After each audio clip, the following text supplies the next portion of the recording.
Hello and welcome, I'm Oles Gerjuk and you're watching Head to Head with UATV. Recently, short motivational films about entrepreneurs from the Donbas were presented in Kyiv as part of the Big Stories of Small Businesses campaign run by the United Nations Development Program in Ukraine. The heroes of these stories, thanks to their dedication, successfully developed their businesses despite Russia's war. To talk more about this campaign, we welcome to the studio today Victor Munteanu, Program Manager of the Recovery and Peacebuilding Program implemented by the UNDP in Ukraine. Hello and thank you for joining us today. Hi, hello. So, who are these entrepreneurs from the Donbas that are the stars of this short films? These businesses are businesses that are developing their endeavor to move on with the economic development in the east of Ukraine despite all those difficulties and despite all those challenges. We're talking about the occupied territory or the IDPs who moved out of there? Including IDPs that moved out. We are currently supporting a whole number of enterprises in the east of Ukraine that are currently working, residing and developing on the territories that are controlled by the Ukrainian government. That are controlled. Okay. This year, unlike previous years, and I would like to say that this is not the first time that we're promoting the business in the east of Ukraine, we decided to concentrate on medium enterprises, something a little bit bigger than those micro startups that we have been supporting in the past. This time, those were enterprises that work in new industries, that are developing new know-how, new, I would say, high-tech technologies. Interesting. And we wanted to tell the world, to tell the whole of Ukraine, that the East is not a territory of conflict, as one might quickly jump to conclusions, but also the East of Ukraine is a territory where new possibilities arise, where investment is possible, where brilliant brains are working on new technology and are promoting it on the local and international markets. So you say that these brilliant brains are working on this new technology. For instance, what projects do you have? What interesting things do they develop? Well, I would like to say that by now the United Nations Development Program, as part of the Recovery and Peacebuilding Program in the East, succeeded to support 650 enterprises. Those are either startups, those are either micro enterprises, either producers or working in the service area. But those are also by now rather big enterprises with hundreds of employees. We have a whole range from hairdressers to producers of grain filtering equipment that is being currently exported to Canada and the US. Oh, wow. From scratch, businesses that had to move due to the conflict from currently occupied areas and had to start totally from scratch and have proved that you can build back better and you can come back with even better ideas, developing your enterprise in rather difficult conditions. How do you select what businesses to support? We are looking at sound business plans, and we are more importantly looking at opportunities to create new job places.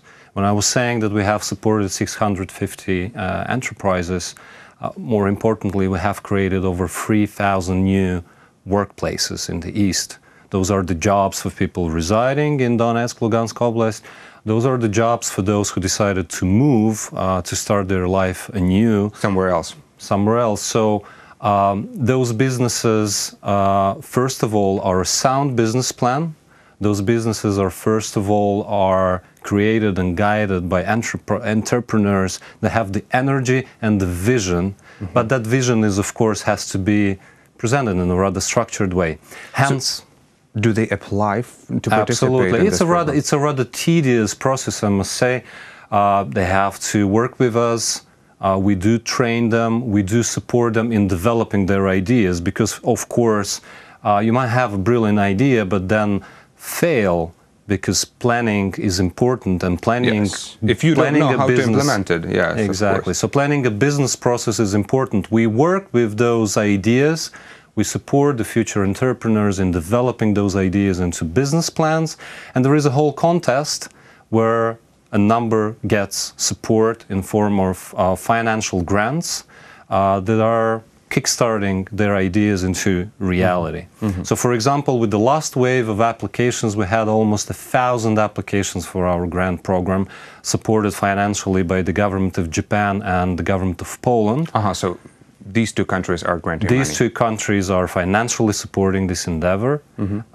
From those 1,000, we were able to currently support 80 in the last wave. So there's quite a competition, quite a challenge to get through. But does this grant cover 100% of expenses and budget to start this project, or is there some? Is it a partially coverage? It varies. Of course, it does not always cover 100%. We're seeking contribution from those who want that startup to fly. And we're seeking for an idea about how that business will develop. Our support to those enterprises can be ranging from $3,000 to $10,000. It depends on the size, it depends on the needs, it depends on what is the whole idea about. So we are definitely seeking for a sizable contribution from the future owners of the business. Of course. What are the requirements or possible criteria that you expect from the applicants to comply with? Well, of course, it's a clear idea about how the business will be organized, a clear idea about a certain return on investment. And definitely a very clear idea about how they will employ people, how they will create new job places. We're looking at businesses that can prove a certain propensity for growth, and that is very important for us as a criteria for the selection. But of course, we're looking at the social value of the business. It is important that those businesses are generating that change that we want to see in the east of Ukraine. Nice. And as far as I understand, this motivational stories were filmed about these middle business companies that you just told us about. Absolutely. Last year we concentrated on smaller enterprises. This year we wanted to look into industry, technology, some medium-sized enterprises that are, for example, working in the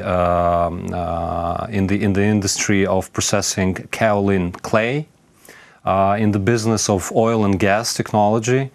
Some of them is crucial for Ukraine right now. Yes. In the agricultural sector, the business supporting a new know-how in terms of filtering and sorting grain. These kind of businesses have been covered this year. These are very influential ledgers for our economy. I mean, these aspects that you are touching with these startup companies. Tell us about the most touching story or a film for you personally. Well, this year I would say, and we several times, I personally visited our partners at Aeromech, this company that I was mentioning, that they're working in the grain seeds industry. It is a couple of friends that had to flee the conflict in the east. They have been in Lugansk. They have lost all their equipment. They have lost all their employees. It seemed that they have lost their profession and their lives. Everything they had with them was a small USB stick with the technological drawings for the equipment that they had created as engineers. So moving to the government-controlled part of Lugansk Oblast of Ukraine, they've decided to apply for a grant from the Recovery and Peace Building Program, and they have been successful.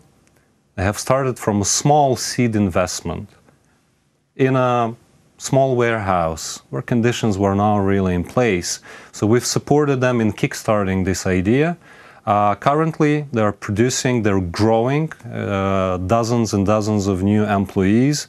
They're producing nice new machinery that is using new technology for sorting the seeds of grain, depending on their density, depending on their weight, and are currently signing more and more contracts for exporting their technology and exporting their equipment to developed countries. And I was mentioning both Canada and the US. We're very much interested to getting in touch with them. How much innovative is this technology for Ukraine? For Ukraine, it's rather innovative. It uses a different principle. It uses the principle of airflow calibration rather than weighting every seed. So it's a totally different technology, and it proves to be more efficient. This is interesting. As far as I understand, the stories, well, this is one of the stories that have been presented this year. Mm-hmm. Where do you show them? Where do you present? Those will be up for voting, and I believe they're already there. People would be able to go on delo.ua, look for those videos. It will be on the website, and they will have the ability to vote for the best, most engaging video and support that.